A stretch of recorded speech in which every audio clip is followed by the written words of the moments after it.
The Ethics and Religious Liberty Commission put out an article yesterday essentially denouncing religious exemptions for vaccine mandates. Now, the Ethics and Religious Liberty Commission used to be headed up by Russell Moore, is a Southern Baptist Convention entity. Really doesn't have any leadership right now at all. Don't really know who's running it. Dan Patterson, who was interim president, I think also is leaving. Other people have left. Trillia Newbell, Josh Wester. I mean, pretty much all of these people have left the Ethics and Religious Liberty Commission. But the Ethics and Religious Liberty Commission has not changed since Russell Moore left. It is still, I don't know who's pulling the strings here, but it is still pushing the same leftist ideology that Russell Moore was famous for.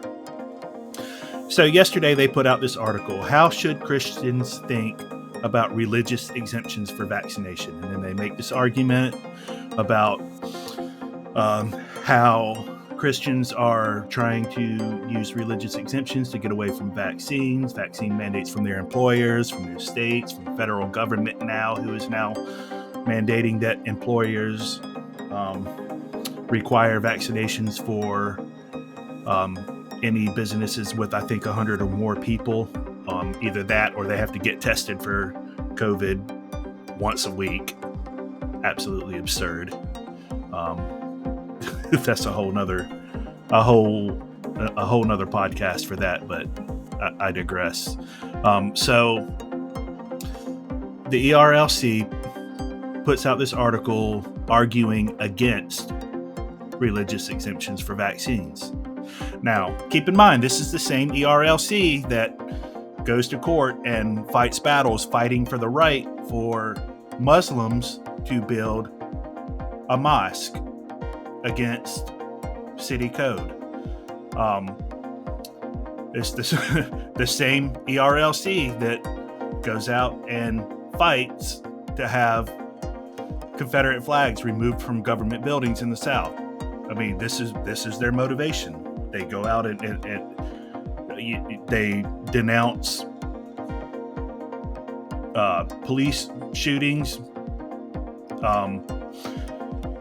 Their entire agenda is left. They denounce border security. They advocate for open borders. I mean, it is just all around a leftist organization. I mean, we have covered it all. Let's see, what else have they covered? Russell Moore is known for breaking bread with the gay community, softening his tone on homosexuality, referring to Jesus as an illegal alien, promotion and teaching of inherent white guilt by sole virtue of skin color, yoking with Democrat and socialist groups, serving as an editor for a Catholic magazine, coddling the transgender community, partnering with animal rights groups and referring to animal rights as a gospel issue, fighting for the right to build an Islamic mosque, accepting donations from billionaire leftists like George Soros to advance open borders and amnesty, publishing articles claiming that the Bible affirms gender fluidity and making the claim that Western culture is demonic. So that's kind of a short list of Russell Moore and the ERLC's history over Russell Moore's tenure there. So here we are, religious exemptions for vaccines. All right. Unvaccinated employees may have a number of personal responses to a policy of vaccine mandates. They may feel the policy is unnecessarily overreaching or discriminatory or perhaps presumptuous and hasty. All right, so he's arguing that some Christians may feel this way. All right, this is, by the way, before I get too far, this is written by Ashley and Matthew Arbo. I'm assuming they are a married couple. I don't know. I don't know who these people are. Maybe somebody else does. So they're arguing that Christians may feel this way. Some may feel concern or anger at being told how they must handle important and personal medical decisions. Reasons for refusal are wide-ranging, and some based on credible concerns and others being much more subjective. All right. If faced with such a mandate, some Christians will likely consider objecting to vaccine requirements on religious grounds. In this type of situation, they would claim the requirements violate their religious beliefs and seek formal religious exemptions. Such a claim might be motivated by the belief that their constitutionally protected rights are being infringed upon and that their religious sentiments are sufficient grounds for refusal. Okay. Yes, some people may argue that way. Some people may make the claim that their constitutional rights are being violated. That is true. In the United States, we do have a right to liberty that is built into our nation's founding documents. The right to life, liberty, and the pursuit of happiness. All right? So, the federal government does not have the power to mandate vaccines or any kind of medical procedure on anybody. They do it. Historically, they have done it. States do it. Local governments do it. Schools do it. These are all public government-funded organizations. They do it, and they get away with it. But it is immoral, and it is unconstitutional. But that is not really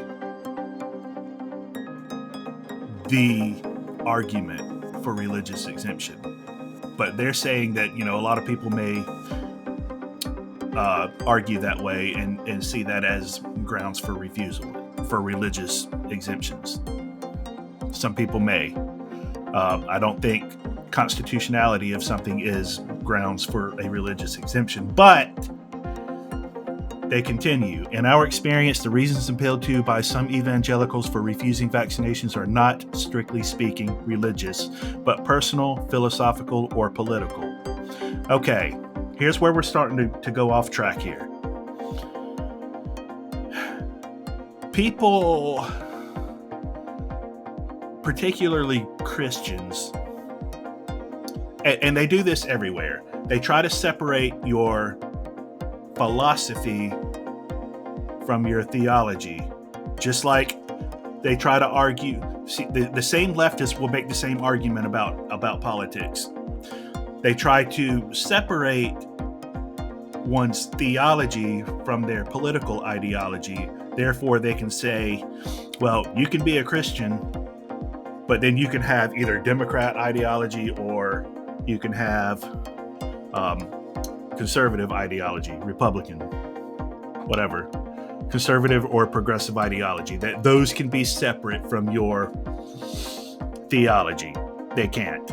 If they are, then you are not a consistent thinker, and you are probably not a Christian. You cannot separate your practical ideologies from your deeply held religious theology, especially if you are a born-again, regenerate Christian. You simply cannot.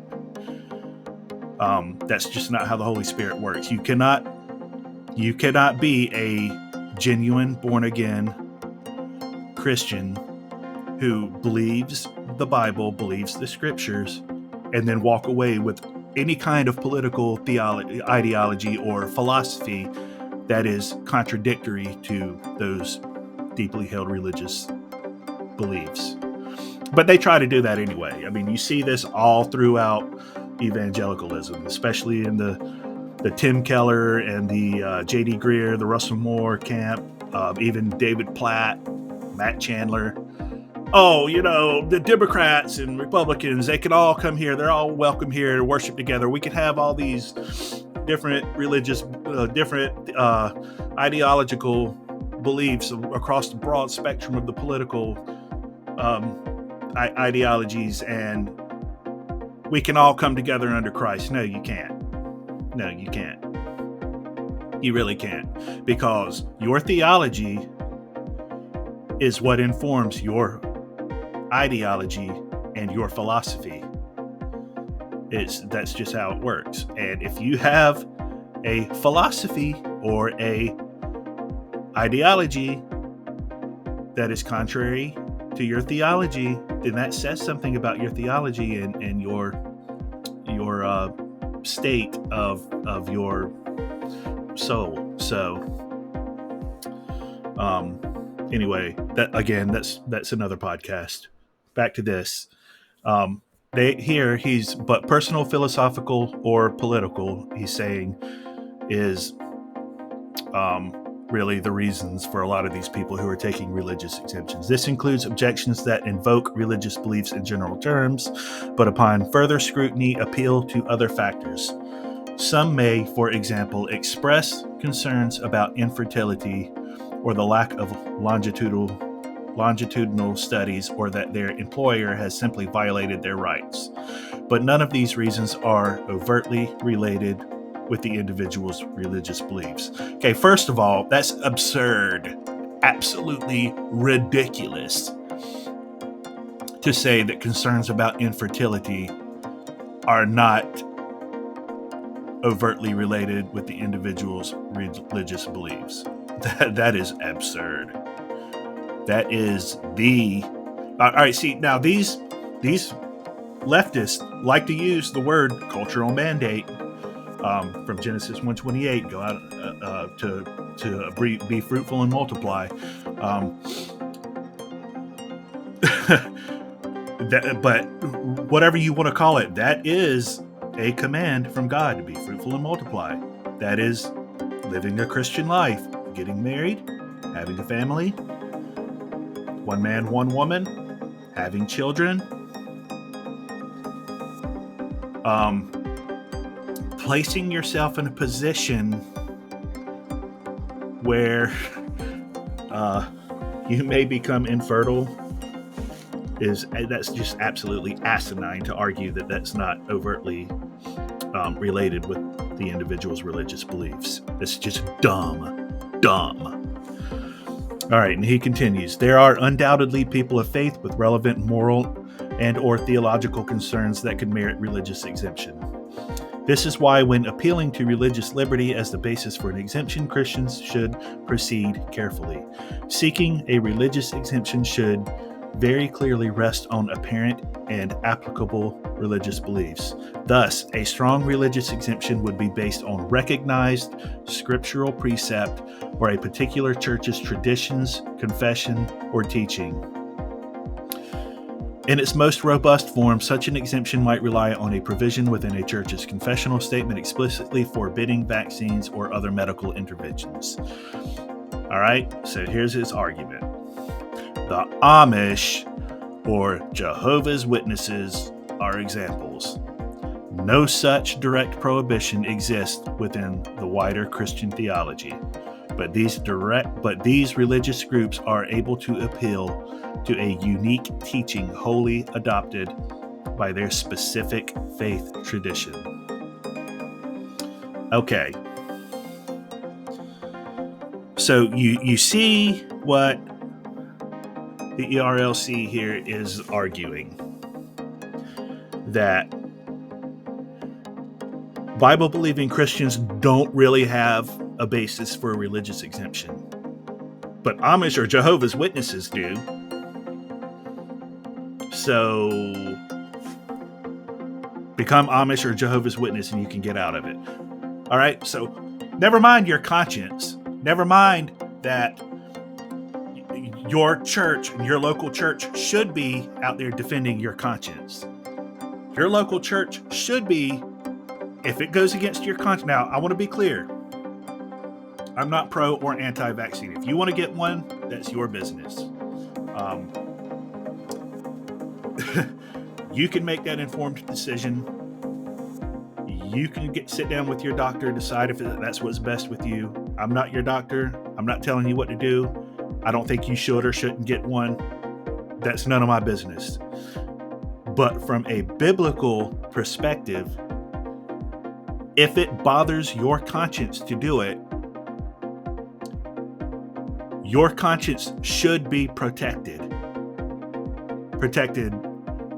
Constitutionally, it should be protected under the United States Constitution.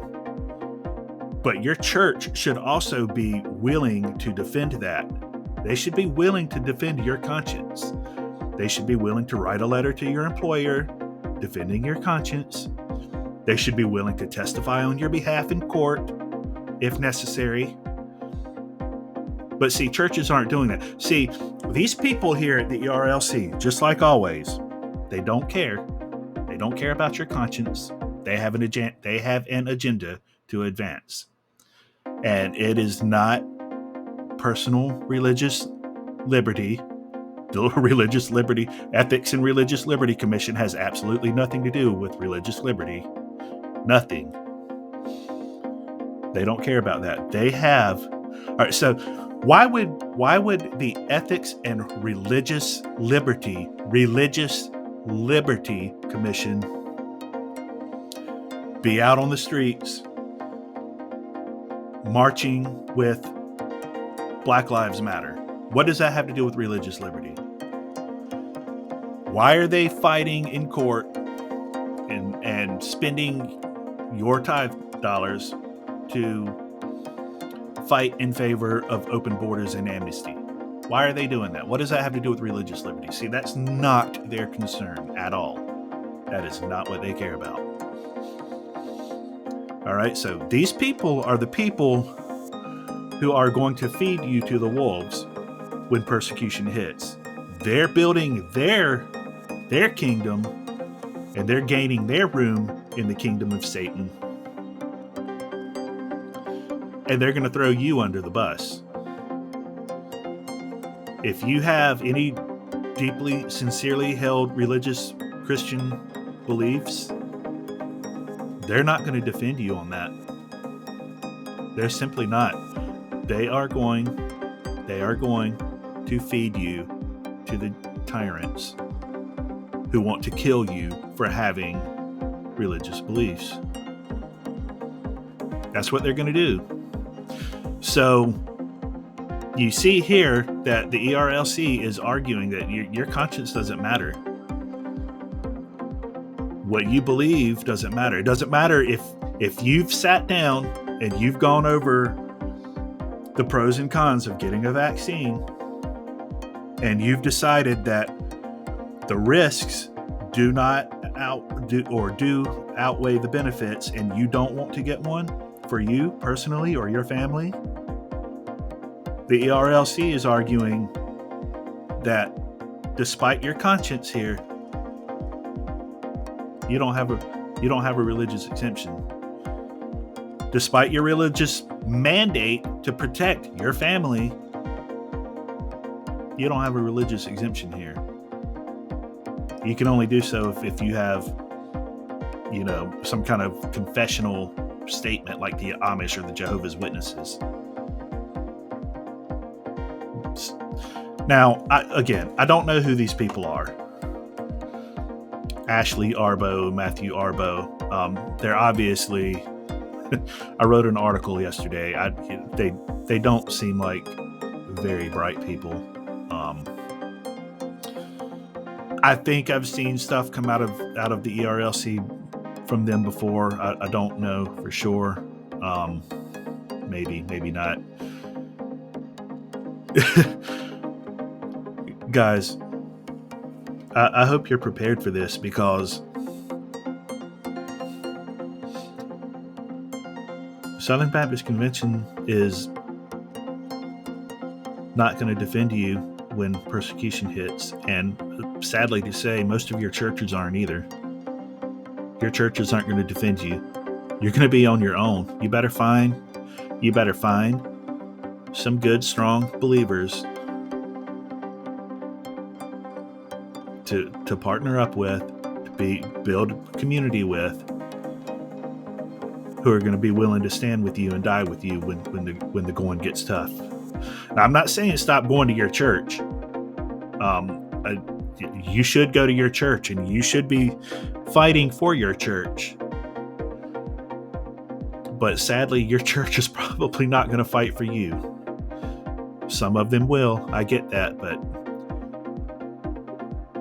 the state in America right now, you used to be able to find a good, solid Bible-believing church on every street corner. You can't do that now. Most of them are just glorified circuses. That's all they are. They're circuses. So find some good, solid Christians who are going to be willing to stand with you, who are going to be willing to fight with you, and who are going to be willing to die on that battlefield with you. Don't depend on your church to do it.